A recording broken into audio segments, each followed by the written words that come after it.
Today, we're joined by SJSU faculty Heather Duplessis, who's going to discuss how she enables her students to develop practical skills and experiences. So Heather, I'm really looking forward to our conversation today. Before we get into it, I was hoping that you could introduce yourself to our viewers by sharing a few of the significant moments that shaped who you are and led you into your current role at SJSU. Sure. Well, thank you so much for having me, Brian. And so my name's Heather Duplessis, and I've been teaching at San Jose State since fall of 2019. And I started in the public health and recreation department. I also have taught in the humanities as well as environmental studies. And I think one of the real significant experiences that shaped who I am and my passion in life is when I received my degree. My undergraduate degree in psychology, which I ended up having to take some time off as well to take care of my mom, and went back to school and finished that. And then I was able to go to Thailand and volunteer at an elephant nature park, working with abused elephants. And it was such a great example of ecotourism that it just really inspired me to, that experience inspired me to go back to school and get my master's degree in recreation with a focus on ecotourism. And that just really led me to a path of speaking at conferences around the world on sustainable tourism and ecotourism, and doing a master's project and really connecting to that community. And then my master's research project was actually published in a journal, and then I won an international award for it. And once that happened, I realized, hey, I should go back and actually start teaching. So I filled out my CV and basically got an opportunity to teach at San Jose State next week. So that is really where I think a valuable decision in my life. Wow, that's amazing. Thanks so much for sharing a little bit about your background and some of the experiences that you've had. Yeah, it was just really interesting to hear how first, just all the different departments and the corresponding courses that you've been able to be a part of in terms of teaching. I'm sure that really informs a lot of your teaching practices and having that kind of interdisciplinary view. And I know we'll get into that in a little bit, but just thinking back to kind of your journey along the way. It's not unfortunate, but like life happened. You had to take time off from school to help take care of your mom. And it was just great that you were able to both do that and then still return to school and get your degree. And then it was just so great to hear how you just had each of these experiences, like one thing kind of led to the next thing, which led to the next thing, which led to the next thing. And maybe that wasn't necessarily your master plan, but it seems like you were really just kind of open to having those experiences and letting them help shape, who you were and what was important to you as you continue to move forward in your academic and professional journey. So thanks for sharing that. I know that after you joined SJSU, you received an early career teaching award for your teaching impact. So I was wondering if you can share a little bit about your teaching philosophy with us. Yes, thanks for asking. So I did receive the early teaching career award actually during COVID, and it surprised me, but I felt really honored and humble about it. But it was actually really made me take a look at my teaching philosophy, and at the center of it is the fact that I don't give exams.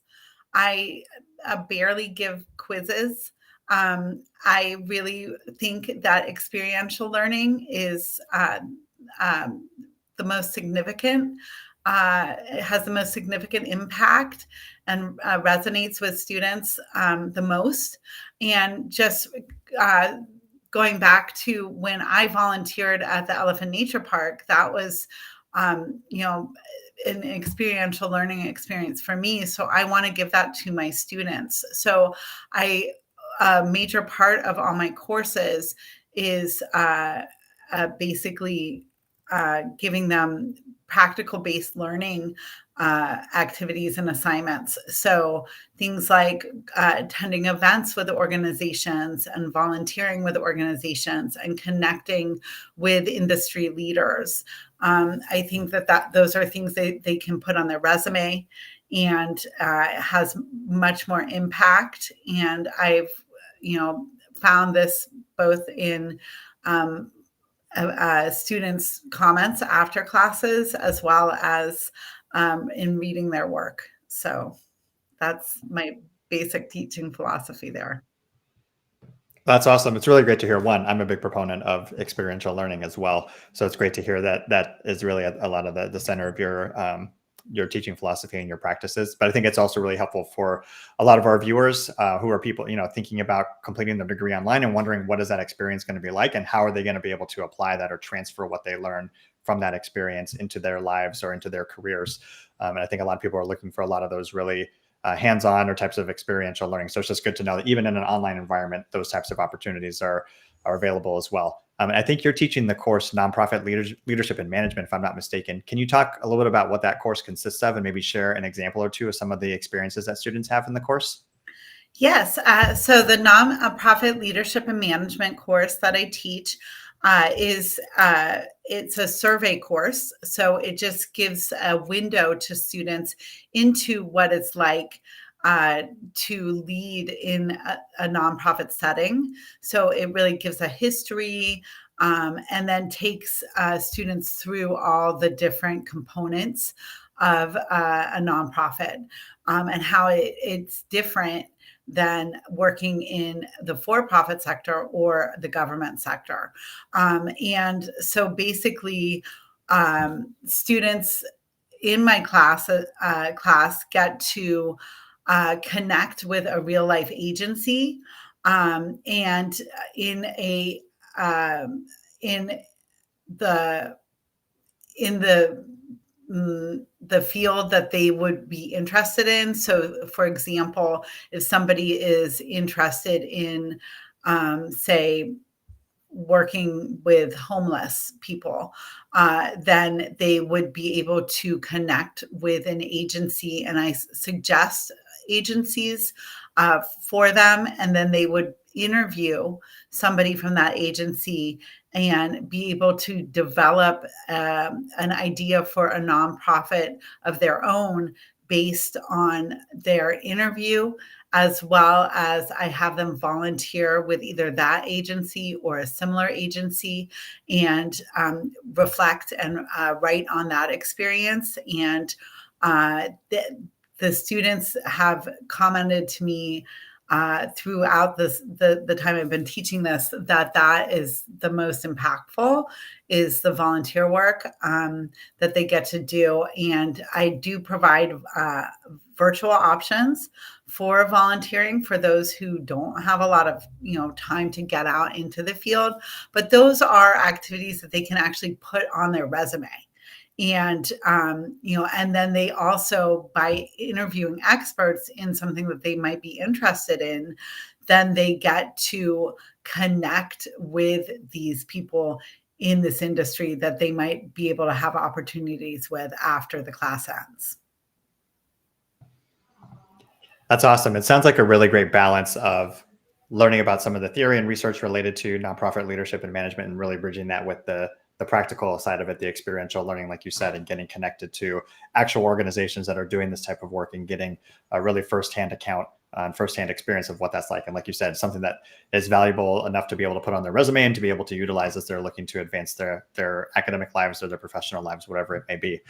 I feel like you already answered this question, but if you have any other examples, I was wondering, you touched upon how your students have a lot of opportunities to get connected with organizations and volunteering. Do you have any other stories or examples of how your students have been able to apply what they've learned beyond your class?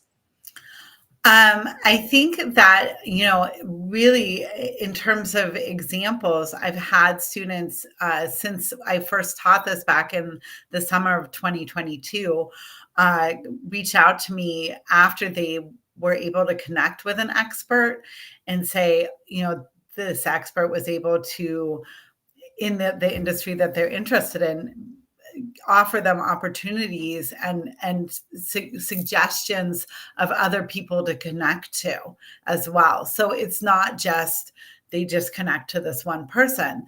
This can lead to a variety of opportunities for their their career.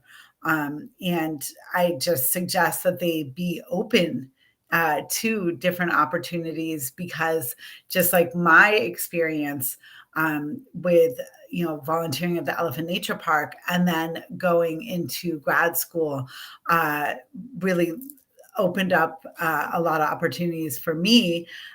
This class actually can offer open opportunities to them as well.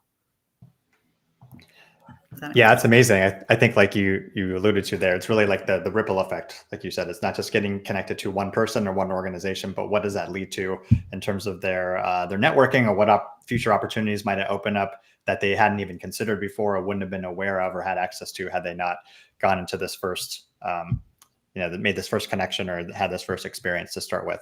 And I think, if someone's following up with you way after the fact to tell you how beneficial their experience was with you, I think, you're doing something right. So good job. Definitely. Yeah. Well, thanks so much, Heather, for sharing your insights about your teaching practices and about the value of SJSU Online. Thank you to our viewers, as always, for watching. Feel free to comment on this video if you have any questions. Visit our website if you'd like to get connected with our enrollment counseling team or learn more about our programs, and we will catch you in the next live stream.